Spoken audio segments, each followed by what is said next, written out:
I'm Captain Hoff, CEO of Founderspace, the leading global startup accelerator.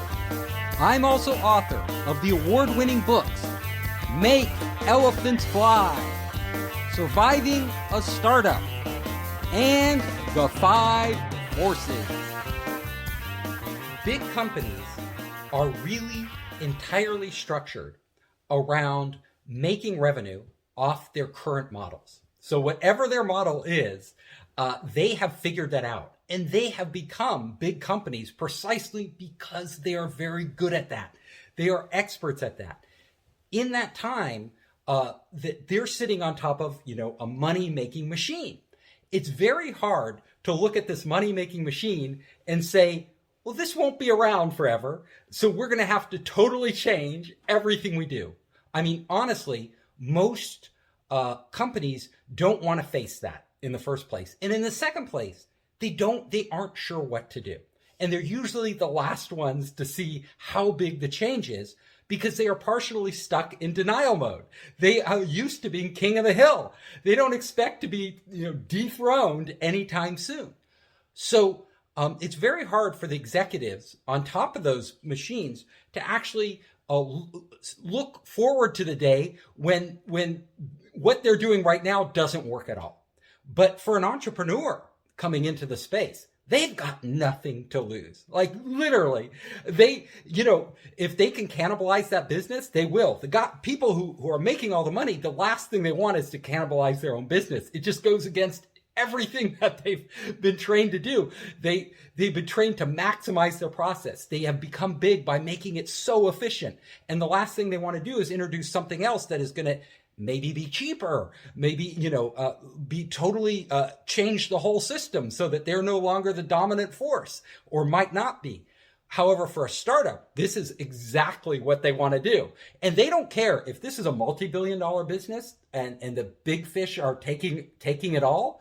They don't care if they only get a small slice at the beginning, $1 million, $100 million of this big business. They will lower the price, undercut the price, do anything they can to disrupt it, because everything they do at the end of the day will come back to them. And we know whenever you're pioneering a new platform, a new way of doing business, if you become the dominant market force, all of a sudden everybody else becomes irrelevant. Then you can raise prices. And also technology makes things so much more efficient that you can undercut existing players simply by using technology to deliver goods and services at a lower cost, to deliver them more efficiently, and most importantly, to add more features than they could offer. When you are looking out at the future, as an executive at a big company, you have to be prepared to totally cannibalize and disrupt your business. Like, you cannot worry about killing off your business. You cannot worry literally about killing the goose that laid the golden egg.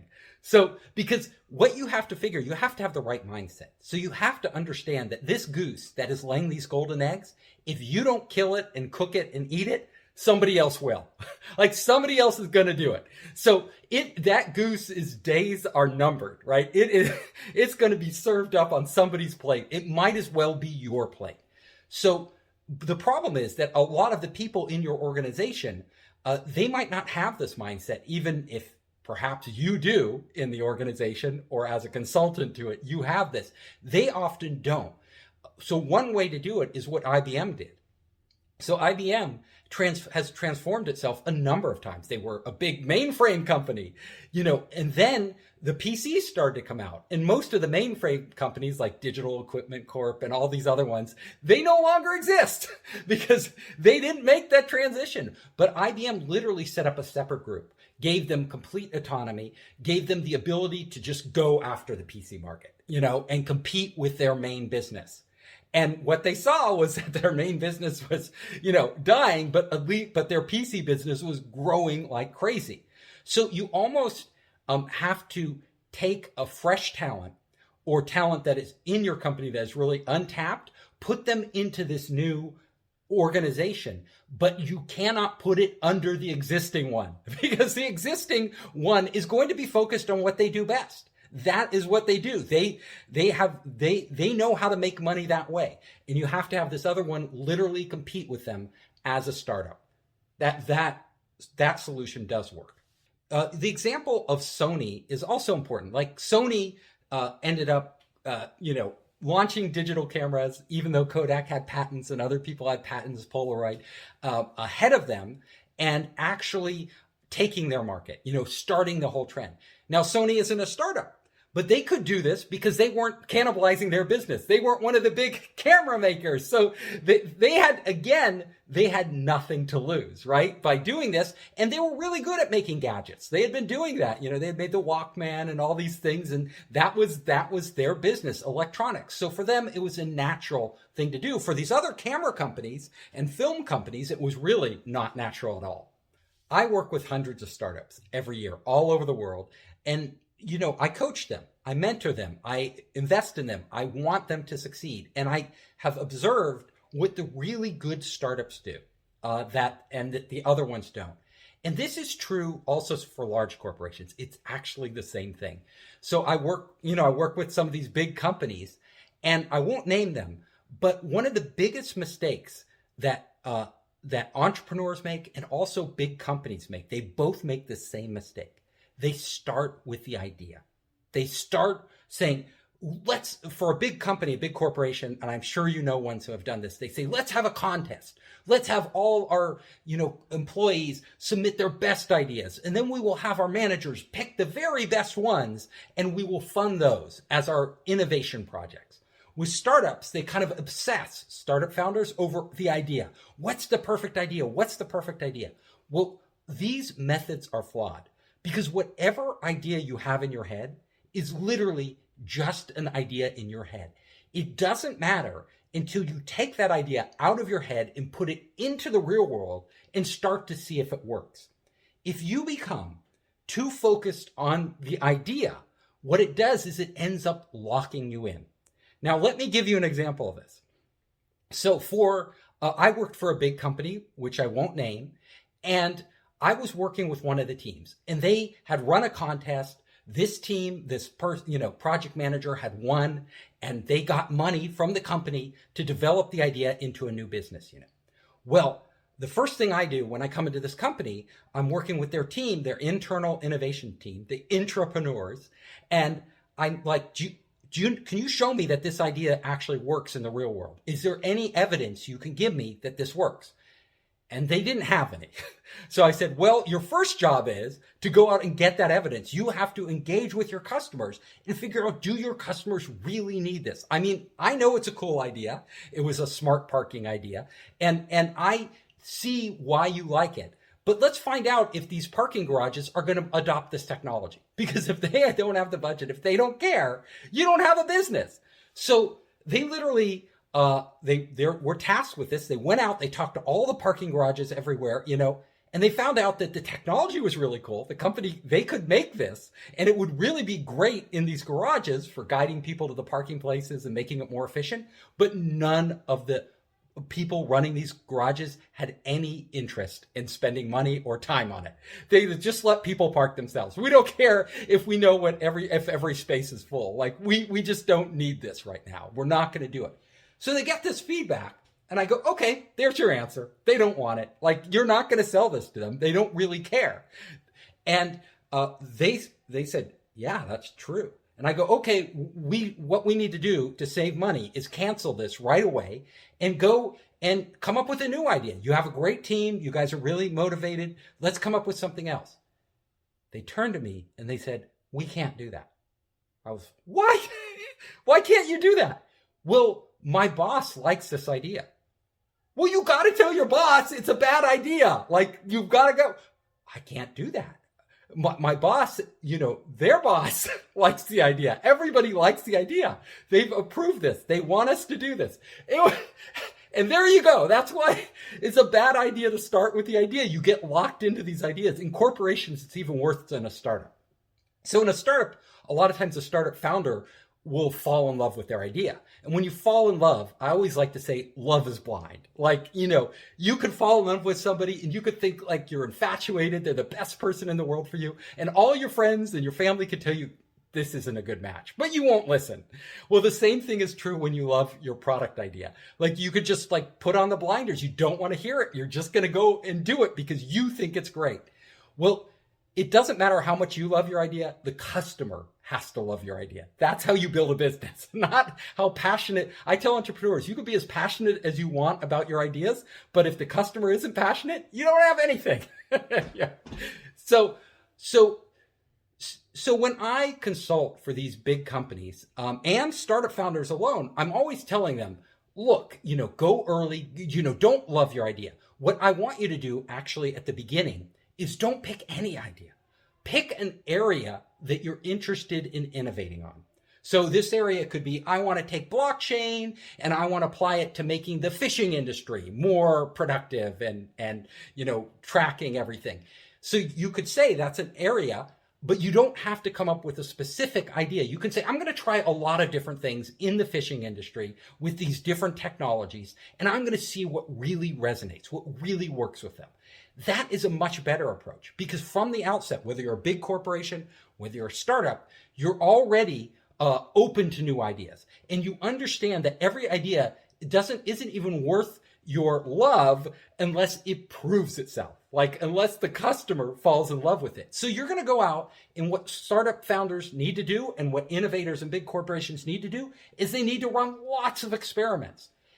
So when I work with big corporations, I tell them, don't run a contest. Don't pick the idea. Don't pick the person with the best idea. Like the people with the best ideas, sometimes it's random that they come up with a great idea. Sometimes the idea that you think is the best isn't the best because your managers are being the judges, your executives are choosing, and they already have their own biases in place. No.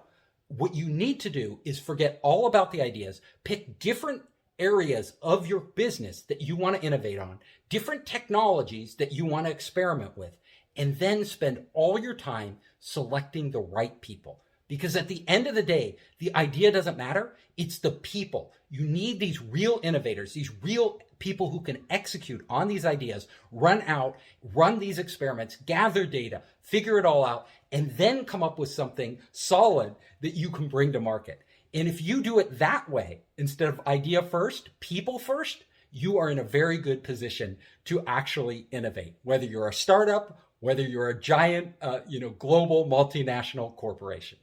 First of all, when you have an innovation teams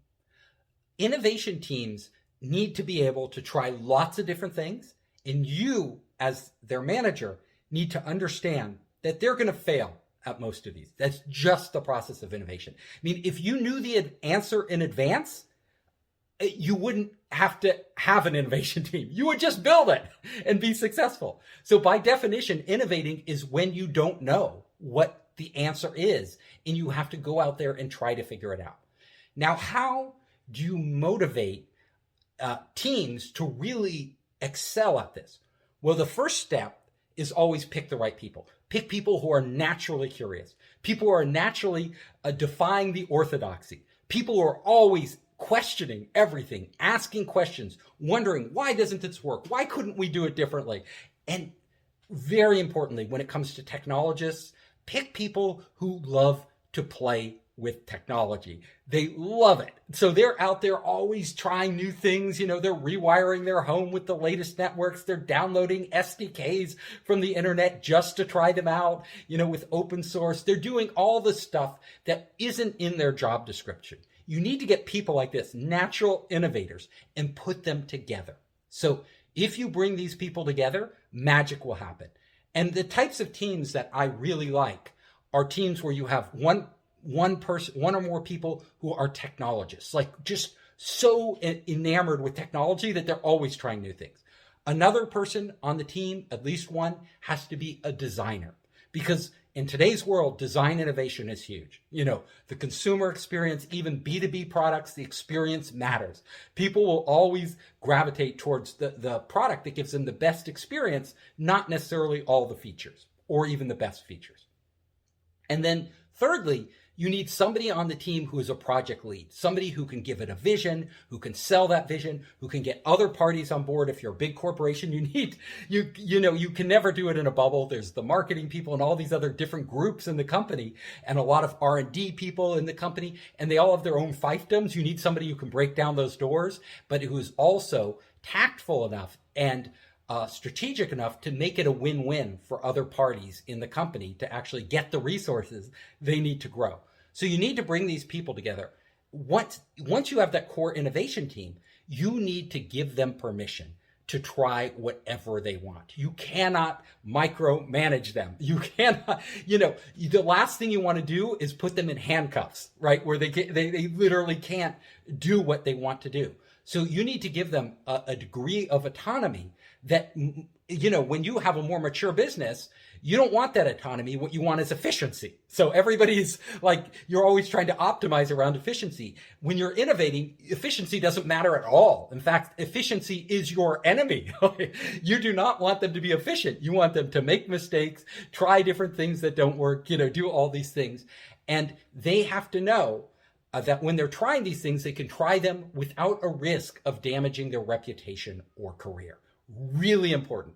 So like Google does something that's really clever, is that when somebody kills a project that they've been working on, that they may have spent millions of dollars on, that they put a lot of resources into, when the project lead says, okay, we've had enough, this isn't working, kill it, they reward that product lead. They reward the person who killed it because they know that it's really hard to kill a project, especially in a big company. Like a project that isn't working, nobody wants to take the rap for the failure. So they will try to keep it going in the small hope that this will somehow yield some fruit, or maybe that they've been promoted out of the group by that time or moved out of the group so they don't have to take the fall for it. That's how large organizations work. So you have to reverse that and say, look, you tried this, totally didn't work. Step forward. Google would even sometimes offer people a free paid vacation, and they'd throw a party in celebration of killing off these products. And then after that, they would have those same people come up and share their learning, make them into kind of heroes. Why did you kill the project? How did you know it wasn't working? What would have you done to kill the project even sooner? Like, how could have you known this sooner, so that when we do our other projects, we can all learn from what you did and make ourselves. And what did you, as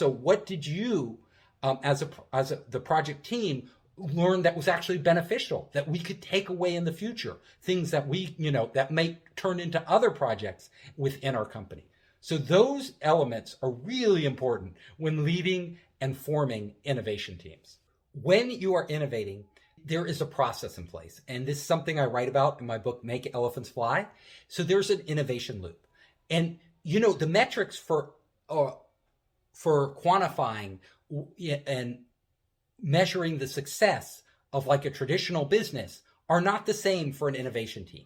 So a traditional business, you're looking at P&L, you're looking at, how much money they can make, how fast they're growing. For an innovation team, what you're measuring actually are how fast they can navigate through the innovation loop. And the innovation loop is pretty simple. The innovation loop starts with, I have an idea. I want to find out if this idea works. I develop and design an experiment. I put that experiment into the real world as closely as I can with real customers.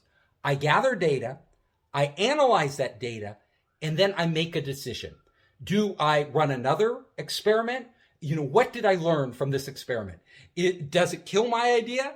Or do I need to shift focus and actually pivot a little to make this work? What do I learn? And then you run the innovation loop again. And then you do that innovation loop over and over and over. So when you're measuring an innovation team, it's all about how fast they can get through this loop and what's the quality of data that they are gathering. How good are the experiments that they design, and how smart are the decisions, the strategic decisions they are making based on this data.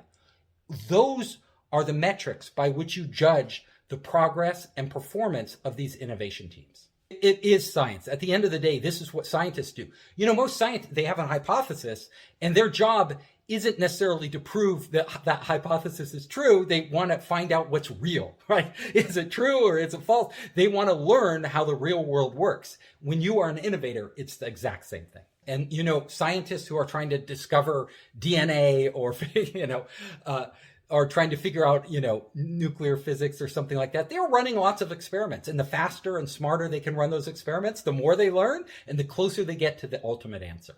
The most important thing you can do to be more innovative is expose yourself to more ideas, more information, and actually gather as much knowledge of the world as you can, and not just within your discipline.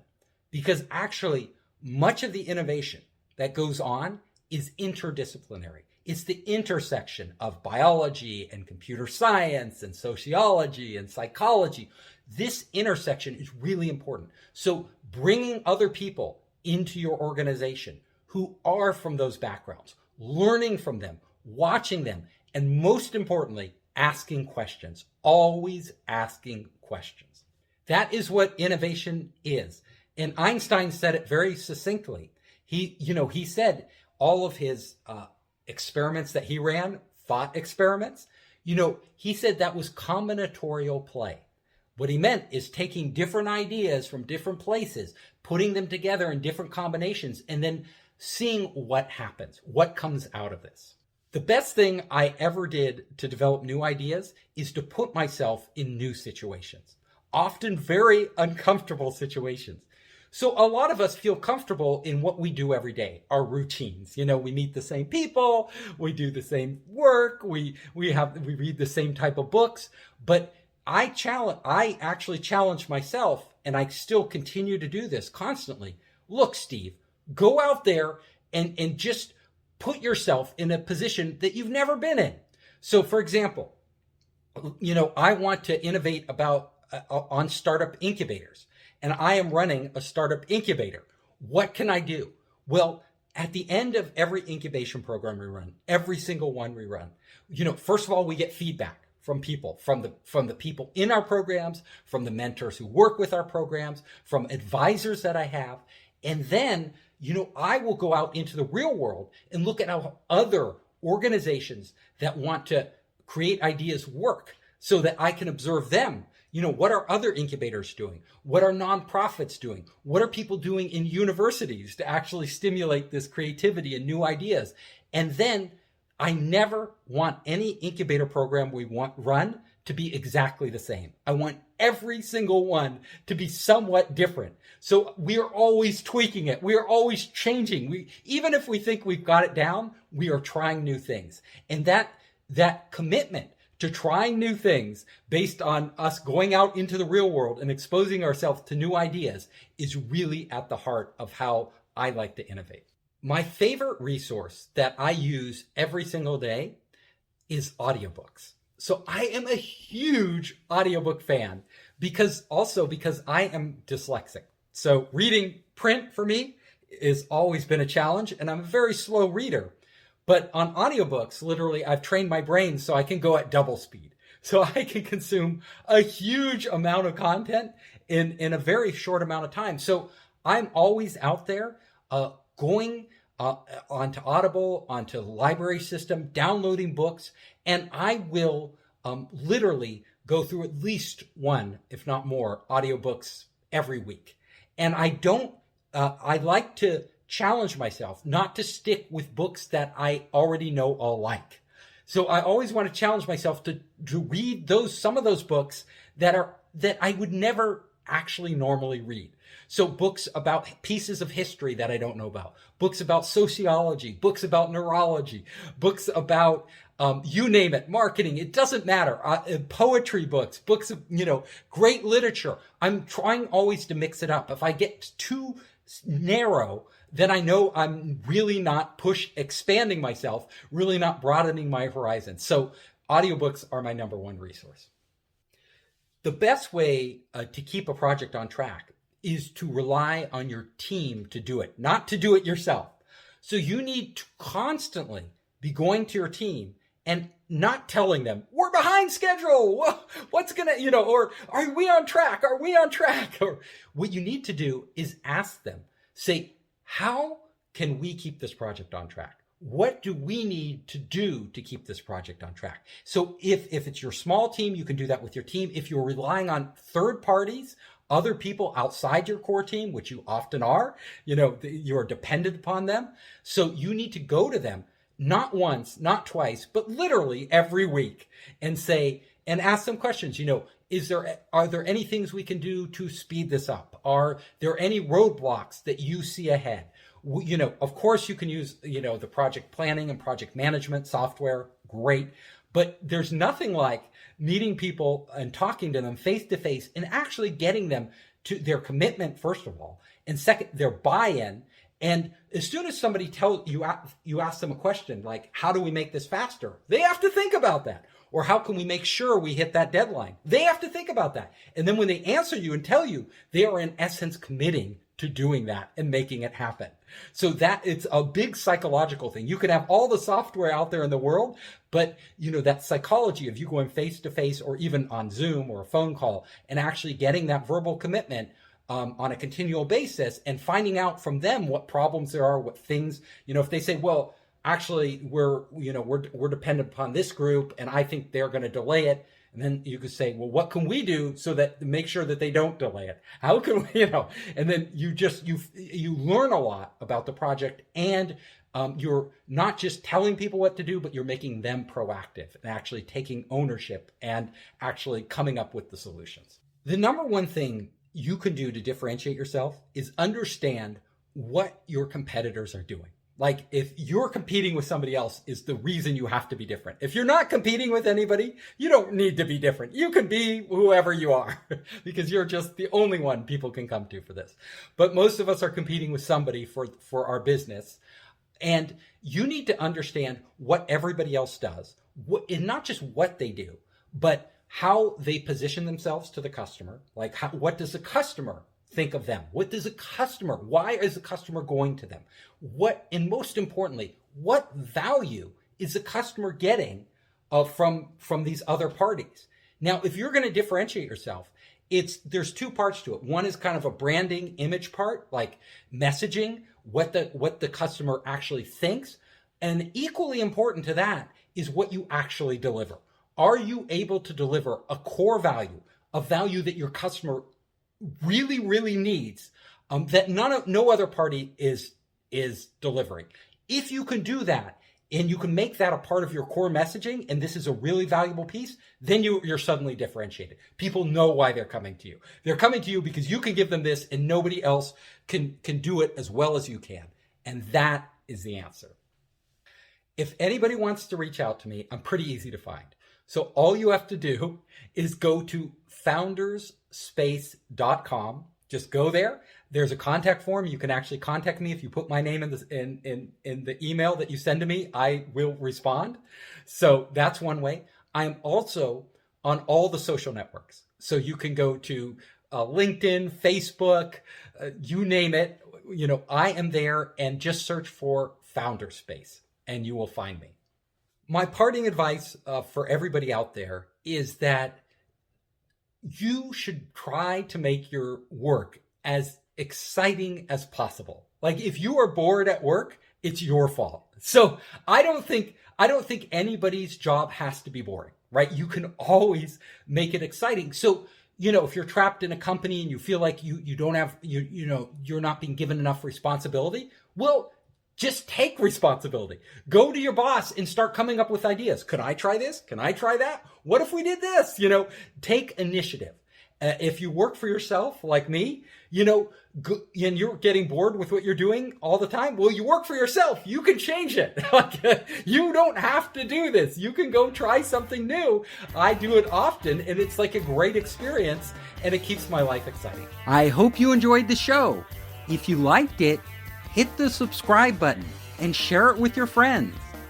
You can help us create more great content by subscribing and sharing. Also, if you want to access our online startup program, our investor network, and our entrepreneur resources, Just come to founderspace.com.